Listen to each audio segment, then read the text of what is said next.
Why is it that those who are called to a higher purpose often face the deepest battles with lust? It's a struggle that Noon likes to talk about, yet it's more common than you think. And the reasons behind it are shocking. If you're feeling overwhelmed by this silent battle, you're not alone, in fact. There's a biblical explanation for it. Let's uncover the truth behind this hidden struggle throughout the Bible. Some of the most anointed people faced fierce temptations. Think of King David, a man after God's own heart, who fell into the trap of lust with Bathsheba, or Samson, whose strength and calling were overshadowed by his weakness. For Delilah, even today, those chosen by God are not exempt from this struggle. But why? Why does lust seem to target those as set apart for greatness? It's not just about human weakness, it's a spiritual battle, and the enemy knows exactly who to target. The Bible makes it clear that spiritual warfare is real.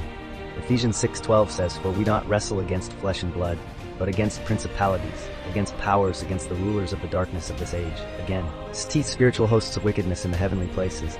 Lust isn't just a physical temptation, it's a spiritual attack aimed at those with a divine calling. The enemy knows that if he can corrupt the purity of a chosen one, he can hinder God's purpose for their life. But why does this struggle hit so hard here? Are 5 shocking reasons.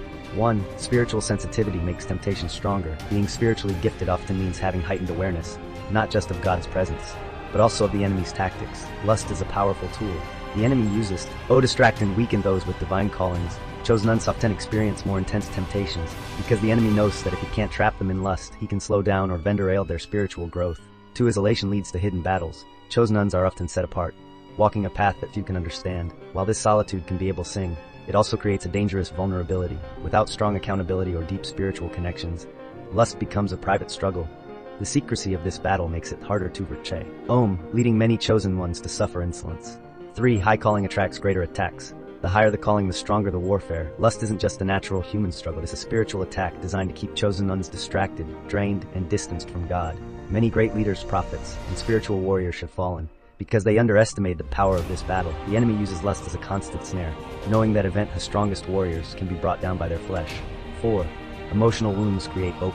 Indoors, many chosen ones carry deep emotional wounds, rejection, abandonment, past heartbreaks. These unhealed scars can become open doors for lust. When a person is emotionally vulnerable, the enemy offers lust as a false comfort, a counterfeit connection to fill the void. Without inner healing, lust becomes a coping mechanism, creating a cycle of sin and shame that is hard to break. 5. Strong spiritual gifts come with a weak flesh. Many chosen ones have powerful spiritual gifts, but they are still human. The flesh remains weak, and without consistent spiritual discipline, prayer, fasting, and renewing the mind, the battle against lust intensifies.